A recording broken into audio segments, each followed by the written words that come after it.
For 20 years, the justice system believed he was locked inside a cell that had been empty the whole time.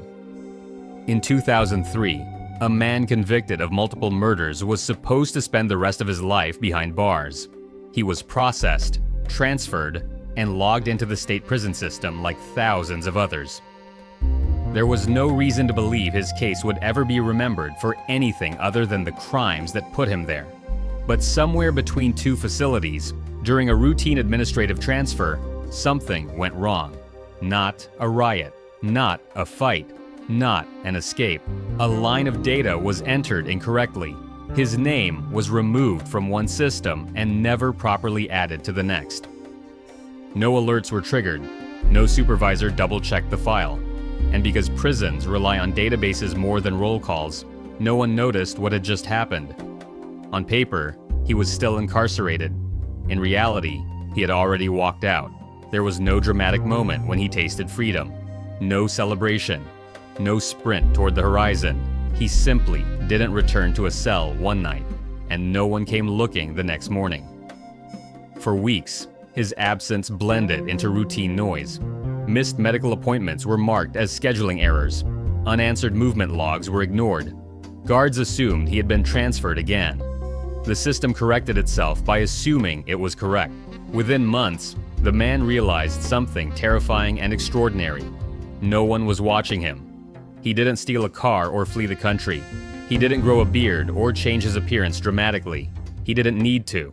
He understood something most criminals never learn. The safest place to hide is in plain sight. He took a new name, not stolen, just unused. Moved to a rural town where nobody asked questions. Found work that required long hours and little conversation. Construction, night shifts, caretaking jobs. He paid rent, filed taxes, showed up on time. To his neighbors, he was quiet but reliable. To employers, forgettable. And to the justice system, he didn't exist at all. Years passed. 5, 10, 15. Inside the prison records, he was still marked as active inmate. No red flags were raised because nothing appeared abnormal. A prisoner serving life doesn't move much. They don't reoffend. They don't trigger police reports. The absence of activity looked exactly like incarceration. Investigators later discovered that his prison cell had been reassigned to another inmate within months. The original name was never cross-checked. The bed space wasn't questioned. It was easier to assume the paperwork was right than to imagine the alternative. Meanwhile, the man lived carefully. He avoided conflict, avoided alcohol, avoided attention, and most importantly, he avoided violence. Not because he had changed, but because he was patient. Those close to him later described an unsettling calm. He never raised his voice, never spoke about his past, never let emotions slip.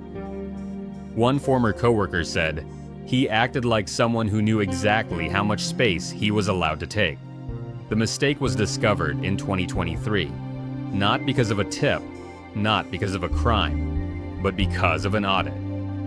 A junior data analyst reviewing old prison records noticed something strange. An inmate serving a life sentence had no medical records, no disciplinary actions, and no movement history for nearly 20 years.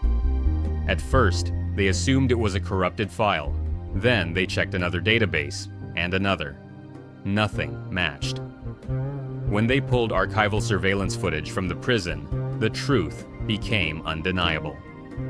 The cell had been empty for years. Panic followed confusion. Internal reviews uncovered layers of assumptions stacked on top of each other. No single person was responsible, but everyone had played a part.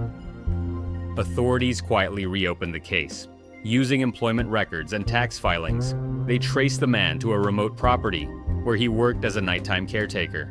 When officers arrived, he was standing outside. He didn't run, didn't resist, didn't ask why. When they told him who they were, he simply nodded. During questioning, he admitted everything. When asked how he stayed free for so long, he gave one answer. Everyone was watching the wrong doors. The public reaction was immediate and furious, not just because a killer had escaped, but because he had never needed to hide. The system hadn't failed loudly. It failed quietly. No alarms, no sirens, just silence. Experts later said the most disturbing part wasn't that he escaped. It was that he adapted. He understood bureaucracy better than anyone expected. He didn't fight it. He let it forget him. For 20 years, a convicted killer lived freely, not because he was smarter than the system, but because the system assumed it was infallible.